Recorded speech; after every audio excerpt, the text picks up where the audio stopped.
Hi, I'm Madame Pamita, and I love teaching about magic.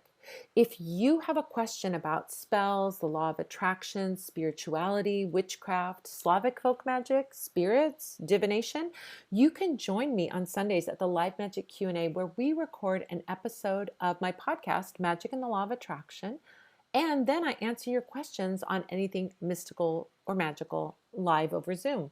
Just go to spellsquad.com to get the link to join me in the clubhouse. And don't forget to subscribe to this YouTube channel and click the bell icon so you get a gentle, magical reminder and you'll be the first witch to see whenever anything new goes up.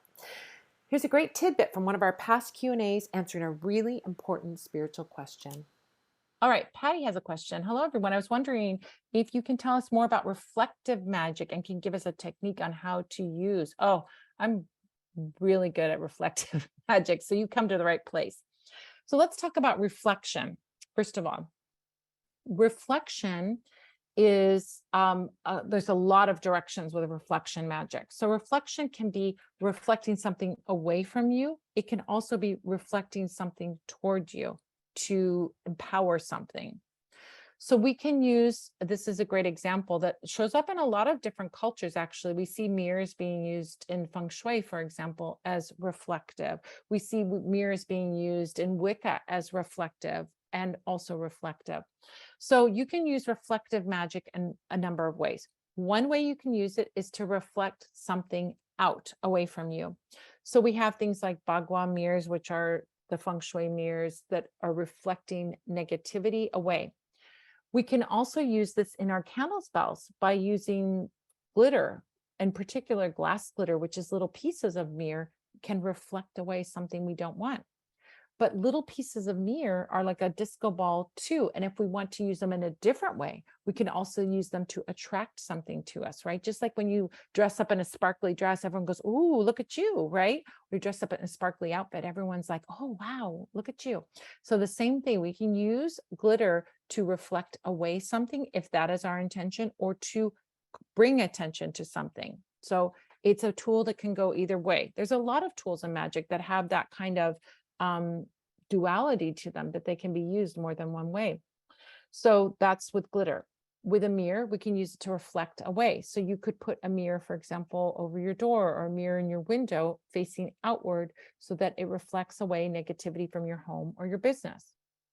But what about if we're using a mirror in other ways? We can use it in a mirror box. So a mirror box is an old hoodoo spell for controlling, or it's a little bit like a curse reversal. We also use it in the curse reversal spell kit to send something back to where it came from, right? We're using the mirror to send it back symbolically.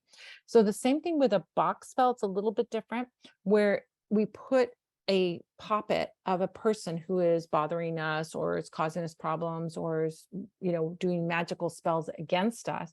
And we put them in a mirror box. And what happens with a mirror, this little puppet is in the box.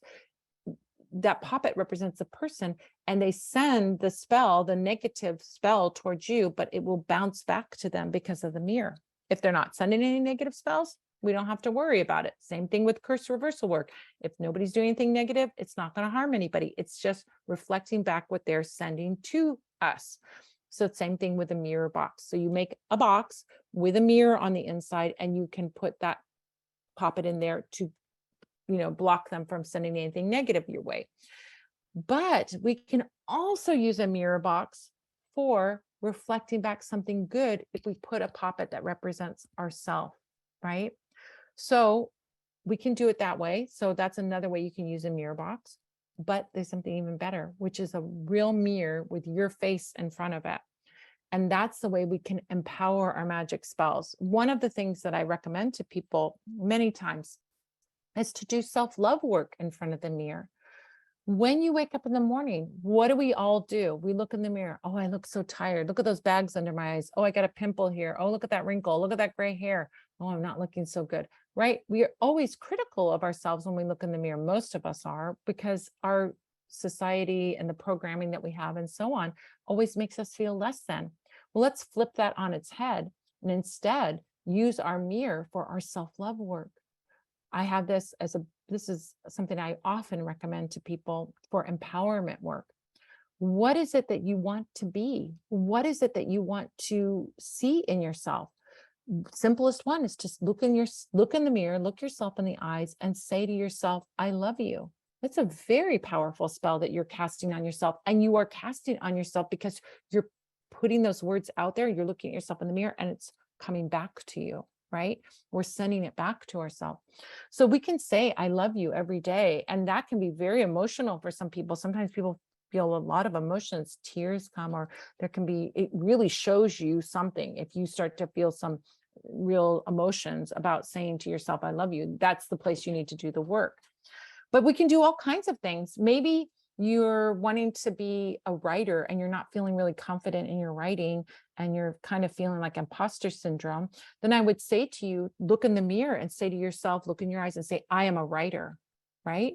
I'm a writer. You can do that. Maybe you want to do something and you don't feel like you're good enough or you're qualified enough or any of that. You can tell yourself, I am, in that mirror, right? You can also tell yourself, I love you, as I said, but you can also say to yourself, maybe you're single and you're ready to heal your heart. As we were talking about before, I'm ready to have a relationship. To do some self-love work would be great to say, I love you to yourself, would be fabulous. But you can also just say to yourself, I am lovable and worthy of love and deserving of having an amazing partner. What an amazing spell to cast on yourself in the mirror. So this is like my favorite way to work with mirror work and work with reflective magic is actually to empower. Because remember, just like if you have a mirror in front and a mirror behind, you start to see those reflections going. Whenever you look into a mirror, you're reflecting it back, you're empowering it, and it's coming back to you. You have the visual of seeing yourself say these words. You have the words coming out of your mouth and you're hearing the words. All of that has much more power than just a thought in your head. You're hearing it, you're saying it, you're producing the words, and you're seeing yourself say it, and you're reflecting it back to yourself. It's exponentially more powerful to cast a spell on yourself that way. I have found in my experience it to be very, very powerful work to do. So try it out. It costs nothing. It really costs nothing. You have to have a mirror. So if you don't have a mirror, you have to buy a mirror. But other than that, you can go in a bathroom mirror anywhere and do it. It doesn't even have to be something you have special. You can just do it in a mirror wherever you are. And so it's very, very powerful work to do. The way it works though is repetition. You have to do it every day, not all day, but you have to do it once a day. You can't do it once and then expect to see dramatic shifts happen. This is something you do daily and you're building up energy. So every day that you tell yourself, I'm lovable, I'm deserving of love, I'm ready for my relationship, and the perfect partner is coming to me. Every time you say that, you're empowering it more and more, and it's going to flow off your tongue more easily every time. And you're going to make some neurological shifts where you start to believe what is coming out of your mouth, even if you don't believe it the first time you say it. So powerful work to do.